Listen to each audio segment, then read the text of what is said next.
कि वक्त नहीं रहा है अब हंसने हंसाने का, वक्त रह गया है बस बचने बचाने का। नमस्कार, पुणे श्लोक अहिल्याबाई शो में आज हमने देखा हाथों में हाथ होते हैं युवराज खंडेराव के और देवी अहिल्या के, मगर देवी अहिल्या उनसे कह रही होती है कि अब हंसने हंसाने का वक्त नहीं है, अब वक्त है बचने बचाने का। कि मैं हंस नहीं सकती, मैं रोती रहूंगी, मगर आप खुश रहें और बचते बचाते रहें खुद को, कि किसी को आपकी नशे वाली लत का पता ना चल जाए। मगर आप अपने इस नशे वाली लत के साथ खुश रह सकते हैं। मैं आपको कुछ नहीं कहूँगी। आज के बाद, अभी के बाद मैं आपसे कोई झगड़ा नहीं करूँगी, नहीं कहूँगी कि आप इस लत को छोड़ दें। आप खुश रहें और मैं अपनी जगह, आप अपनी जगह। जिस तरीके से कमरे की दीवारें होती हैं, आमने सामने होती हैं, ठीक हम उसी तरीके से रहेंगे। देखती रहूँगी आप क्या कर रहे हैं, मैं रोती रहूँगी, जलती रहूँगी, भूनती रहूँगी। हाँ, इस तरीके की आदतें अब मुझे डालनी पड़ेंगी। आज तेल गिरा है पाँव पर, कल हाथ पे भी गिरेगा, कोई दिक्कत नहीं है। आप नशे में मस्त रहो, खुश रहो, मैं रोती रहूँगी, मैं पछताती रहूँगी, मैं अपने आप को मतलब बुरा भला बोलती रहूँगी कि मैं आपकी एक गंदी आदत को आपसे दूर नहीं कर पाई। मैं मतलब कुछ जो चाहा एक भी काम नहीं कर पाई मैं अच्छी पत्नी के रूप में। वो इस तरीके की बातें करते हैं और युवराज खंडेराव गुस्सा हो जाते हैं। वो कहते हैं तुम्हारी हिम्मत कैसे हुई ये बात कहने की, तुम इस चीज़ की आदत डालोगी, तुम दर्द की आदत डालोगी। वो कहते हैं मैं तुम्हें कैसे बताऊं। फिर गुस्सा हो जाते हैं, कहते हैं मैं नहीं छोड़ सकता इस चीज़ को। बाहर चले जाते हैं, देवी अहिल्या रोने लग जाती है। वापस आते हैं एकदम से देवी अहिल्या के पास में और फिर कहते हैं कि ठीक है अहिल्या, ऐसी कोई चीज़ नहीं है जो मुझे तुमसे दूर रख सकती है, और यदि ये नशा ऐसा है तो मैं इस नशे को छोड़ता हूँ। मैं वादा करता हूँ कि आज से, अभी से नशे को छोड़ देता हूँ, शराब को छोड़ देता हूँ। अब देवी अहिल्या जो चंदन वो लेप के लिए लाए थे वो उनसे लगवा रही होती है। वो लेप लगा रहे होते हैं और लेप तो उनको लग ही चुका था। जैसे ही युवराज खंडेराव ने कहा कि वो नशे को छोड़ रहे हैं, देवी अहिल्या के हर दुख, हर दर्द खत्म हो गया। मुस्कुराहट चेहरे पर थी और दिल में नई उमंगें थी। अब तेज कदमों के साथ में मल्हार राव सूबेदार जी बढ़ रहे होते हैं देवी अहिल्या के कक्ष की तरफ, और पीछे पीछे दौड़ती चली आ रही होती हैं गौतमबाई सरकार और हरकुबाई। अब हरकुबाई उनसे कहती हैं कि शांत हो जाइए, धीरे चलिए। तो वो कहती हैं नहीं, पता नहीं मेरे कारण ही ऐसा हुआ है, मैंने इतना कुछ कह दिया देवी अहिल्या को। गौतमबाई सरकार कहती हैं जिस वजह से देवी अहिल्या का ध्यान ही नहीं रहा होगा और खोलता तेल उनके ऊपर गिर गया, मतलब मैंने किया है। वो बहुत दुखी हो रही होती है और मल्हार राव सूबेदार जी तेज कदमों के साथ में आगे बढ़ते हैं, कमरे के अंदर दाखिल होते हैं, और इससे पहले कि गौतमबाई सरकार कुछ बोले वो उन्हें रोक देते हैं और चुपचाप तीनों देवी अहिल्या कक्ष में खड़े होकर के देख रहे होते हैं।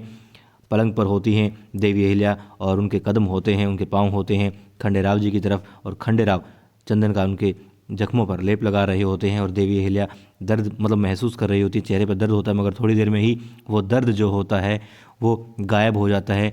जख्मों पर जब मरहम लग रही थी खंडेराव जी के हाथ से, तो देवी अहिल्या महसूस कर रही थी कि जैसे गुलाब की नरम नरम पंखुड़ियाँ उनके कदमों में हो। मतलब समझ सकते हैं आप। फिर हम देखते हैं कि युवराज खंडेराव की माता पिता सब खुश होते हैं, चेहरे पर एक अलग ही रौनक होती है और देख रहे होते हैं। तब देवी अहिल्या कहती है बहुत वक्त हो गया, मुझे जाने दो, बहुत सारा काम है, आज त्यौहार है और घर में बहुत काम है। मैं इतने बड़े घर की छोटी सुनबाई हूँ तो मुझे बहुत सारे काम करने हैं, आप मुझे मेरा काम करने दीजिए। वो कहते हैं नहीं, तुम कहीं नहीं जाओगी। और जब देवी अहिल्या नहीं मानती तो वो खड़े हो जाते हैं युवराज खंडेराव और कहते हैं ठीक है, मैं तुम्हें गोद में लेके चलूँगा, तुम्हें आज मैं कदम नीचे नहीं रखने दूंगा। फिर देवी अहिल्या कहती हैं कि आप भी कमाल करते हैं, बाहर बाबा साहेब होंगे, सासूबाई होंगी, कोई देख लेगा तो। तब वो कहते हैं हम तो यहीं हैं, देख लिया सब, और बहुत खुश हो जाते हैं, उनके पास आते हैं। अब शर्मा रही होती देवी अहिल्या कि मतलब जो चाहती थी कि मतलब सोच रही थी कि बाहर होंगे, तब उन्हें शर्मा आ रही थी, मगर वो कक्ष में है और ये सब देख रहे हैं, बहुत ज़्यादा शर्मा जाती हैं देवी अहिल्या। अब जो गुलाब की पंखुड़ियाँ मैंने कहा था कि ऐसे उनके पाँव पे जैसे घुमा रहे हों, फिर रहे हों, सहला रहे हों युवराज खंडेराव, वो रौनक, वो गुलाबी रंग जो है देवी अहिल्या के चेहरे पर होता है शर्म के मारे। और अब वो कहते हैं कि आपको कोई काम करने की आवश्यकता नहीं है, उनकी सासूबाई कहती हैं, और दशहरे के वक्त जब रावण दहन होगा तभी तुम बाहर आना और तुम्हारा खाना कक्ष में ही आ जाएगा। फिर गौतम सरकार कहती हैं कि तुम तीनों बाहर जाओ, खाने के लिए जाओ। अब सब चले जाते हैं और फिर वो कहती हैं अपनी सुनबाई से कि मैंने तुम्हें इतना डांटा जिससे तुम्हारा ध्यान नहीं रहा, और क्योंकि तुम हर रोज़ ही काम किया करती थी खोलते तेल में, मगर फिर भी इतना सब हो गया, मैं जानती हूँ मेरे कारण ही हुआ है। फिर वो कहती नहीं ऐसा कुछ नहीं है सासूबाई। वो कहती मैंने सासूपना दिखाया इसलिए ना।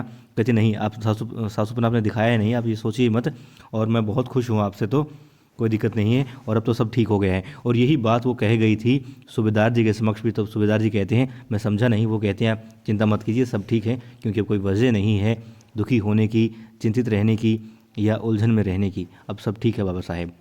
फिर रात का वक्त होता है और सभी बाहर आंगन में मौजूद होते हैं। रावण दहन की सारी तैयारियां हो चुकी होती हैं।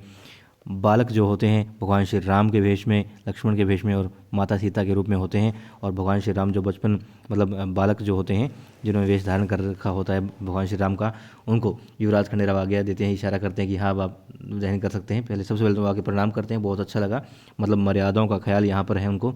और बालक हैं बेशक उनको, लेकिन उनको प्रणाम करते हैं खुद आकर के।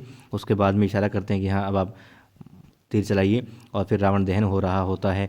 युवराज खंडेराव से उनकी पत्नी कहती हैं कि जिस तरीके से रावण जल रहा है यहाँ पर उसी ठीक तरीके से, बल्कि सही रावण दहन तो आज ही हुआ है। आपके अंदर जो नशा था, जो शराब की आदत थी, वो जो रावण था आपके अंदर घर कर रहा था, वो आपने फेंक दिया है, निकाल करके जला दिया है।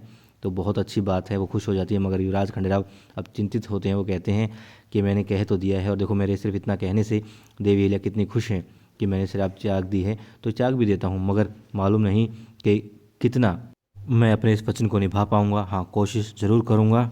मगर यहाँ युवराज खंडेराव को लग रहा है कि उनके शरीर को जो लत लग चुकी है शराब की, वो कहीं ना कहीं उनके ऊपर हावी ना हो जाए, उनके वचन के ऊपर हावी ना हो जाए। और फिर रात को ही अपने कक्ष में बात कर रहे होते हैं गंगूबा तात्या से सूबेदार जी, और कहते हैं कि अब दशहरा भी हो चुका है, विजयदशमी का पर्व हो चुका है, और अब हमें नाना साहेब पेशवा को बताना होगा कि राजपूताना मुहिम के लिए हमारी तैयारियां क्या है, कैसे हैं। और वो कहते हैं सारी तैयारियां हो चुकी हैं सरकार, बस सेनापति का नाम तय करना बाकी है। वो कहते हैं हाँ, और देखिए कथनी करने में मुझे फ़र्क करना पड़ रहा है, मगर मैं क्या करूं, परिस्थितियां ही कुछ ऐसी बन जाती हैं।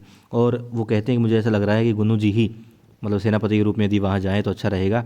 हालांकि इस बात से खुश नज़र नहीं आते हैं गंगूबा तात्या, मगर फिर भी उन्हें हामी भरनी पड़ती हैं।